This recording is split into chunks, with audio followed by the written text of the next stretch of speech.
As restorative justice has developed from the margins in the 1970s into the mainstream, not totally mainstream, but today restorative justice truly is a global movement in well over 67 countries, as the United Nations has found.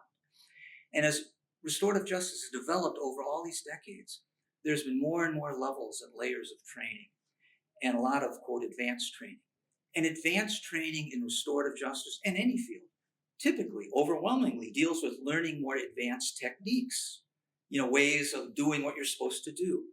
Well, I'm here today to offer a very different perspective on advanced training, something I've learned over the years and learned from looking back and reflecting on my own limitations, as well as whatever good I've done over the years, and as I've learned from just feedback from people I've listened to.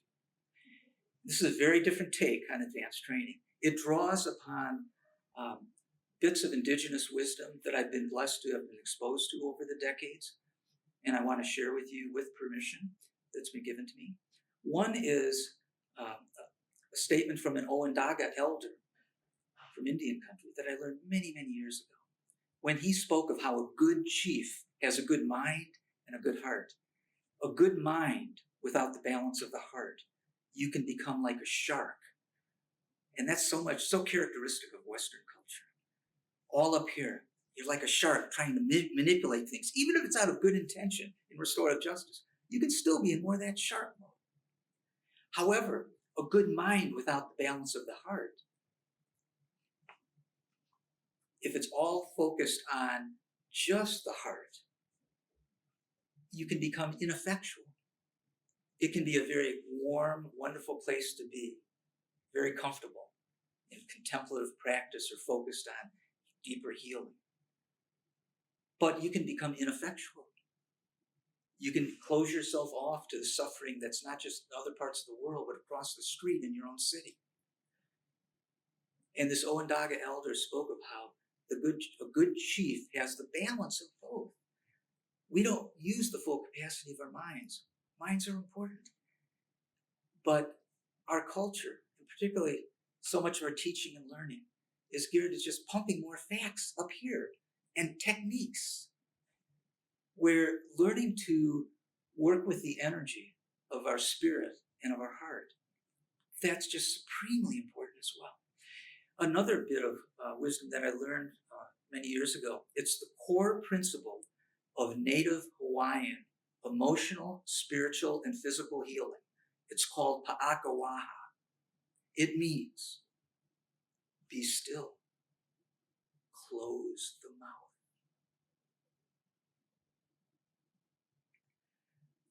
And that is remarkably similar in a different cultural context for those who come from a Judeo-Christian background in the scriptures. Several times where it's mentioned, be still and know I am God. Be still, feel the presence of God. So that whole notion of slowing down, taming, I could echo this in many other settings from Taoism, Buddhism. I don't have time to go into that. The point is, we have been given creator-given gifts of working with our breath and silence and stillness that do not take formal Western advanced training courses, 40-hour courses, long courses of other things. All of that stuff's helpful. But all of the techniques and the focus on the cognitive stuff can get in the way, frankly. For me, over the years, and this is not where I began decades ago, but for me, all of that's important, but it's in the background. It's more important that I tame my mind, slow down, and be fully present with people. I want to highlight 5 key points. The first is breath work. Something we take for granted. We typically, particularly in Western society, really breathe very shallow in our busyness, our nervousness, our anxiety. Learning to work with breath is powerful. The entire system of healing within Chinese culture, it's called Qigong. It means working with the energy of life. And it's all focused on working with breath. And again, I could mirror this in different traditions. Within Indian country, they would use different metaphors, but their ceremonies of the sweat lodge, vision quest, many other ceremonies. It's ways of learning to still the mind, be present, slow down, feel the enormous healing energy of nature and of creation. There's many ways of working with breath. If I was with you in person, I'd invite you to go through some brief centering. And brief centering is not full meditation. There are many, many benefits to full meditation that have actually been scientifically shown in terms of its impact.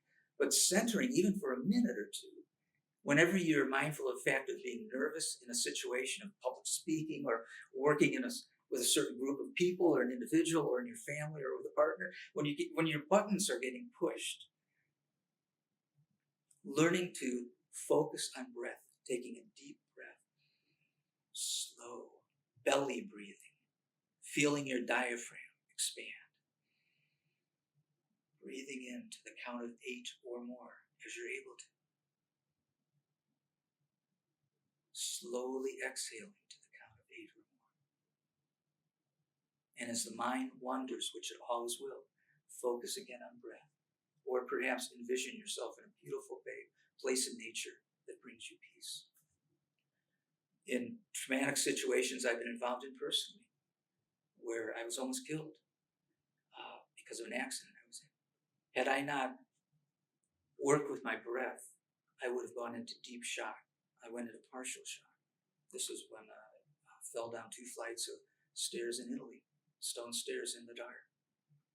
And I could have easily broken my neck.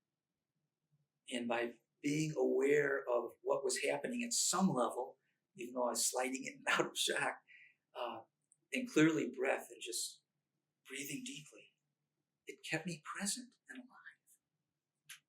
So breath work is one. Second is relying on intuitive responses. Early in my career, 40 years ago or so, it's intuitive stuff. I like, come on, give me a break. Show me technique. I want to know how to do it. Well, that's changed a lot. Techniques, by the way, are important. What I'm speaking on is about going beyond technique, not instead of technique. Learning the basic techniques initially is important, but learning to move beyond them. Learning to work with the energy beneath the words, your words or the words of those you're working with. Sometimes the words we speak or the words others speak to us push our buttons, and that doesn't, really upsets us. But if you can tune into a more intuitive posture of trying to still your mind and be open to what you're feeling, what you're sensing, that even though these words sound nasty, that's not what you're feeling. You're feeling some kindness and openness beneath that. Learning to trust tuition is powerful. Third, pausing in silence in the process of facilitating any kind of restorative dialogue is extremely important. This is one of those creator-given gifts that we don't need 40 hours of training and a certificate to engage in. Learning to work with silence. And we can only come to embrace silence and pausing if we can still our mind, tame our egos. A fourth point, working with the energy of kind of negative energy. As you're feeling this negative energy, kind of what I was just alluding to, learning to work with that. And learning to work with it means many things. And part of it is learning to trust that negative energy coming out, not blocking it, not interrupting. When you feel negative energy coming out in a circle or a dialogue, and you feel your buttons getting pushed, and you feel this internal need that you need to intervene, you need to save this group process or this individual process, be careful. Take a few deep breaths and reflect on, why am I getting so upset about this? Is this my issue? Or is this what's really going on? I've long since learned that, say, in a circle process, the energy of communication can really be tense at times. But if I'm trying to feel the energy beneath the words being said, I'm really sensing that people need space. They need for you as a facilitator to pause. They need that toxic energy to flow out before the healing energy of story can really be engaged for all parties. And finally, the fifth point, getting out of the way. And this is a very practical thing, and I do mean getting out of the way, either emotionally or physically. Now, usually it means emotionally. You're in the middle of a victim offender conference or victim offender dialogue or a circle or a family conference, and you set up the process initially. You give a gentle opening statement, but you try to get people engaged directly with each other and get out of the way. I will oftentimes find myself scooting back on my chair a little, so I'm not quite as directly in the energetic flow of communication. So they're telling their stories to each other, or it's moving around the circle with the talking piece. And there was one case I was involved in where it literally meant physically getting out of the way. This was a homicide case. A drunk police officer at a fair, summer fair, was involved in what resulted in a hit and run death. There's a huge downpour, and everyone in the fair rushed to their cars to the parking lot. There's a long line to get out of the parking lot. This guy was drunk. He was fed up. He got in his big pickup truck and just swerved out of the line, just tore his butt out of the parking lot, right down a residential street. And within a block or two, he hit two people.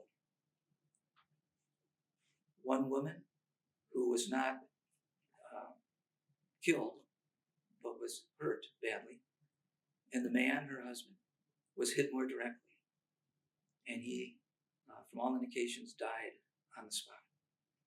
This police officer, an ex-Marine, who was drunk, heard it on his police radio in his pickup truck that there had been this, it got on the news immediately. He heard that this had occurred. And he just sped off to get out of there. He knew it was him. And when he got home finally, he tried to kill himself with his own revolver. He was caught. He was easily identified. And I don't have time to tell the whole story.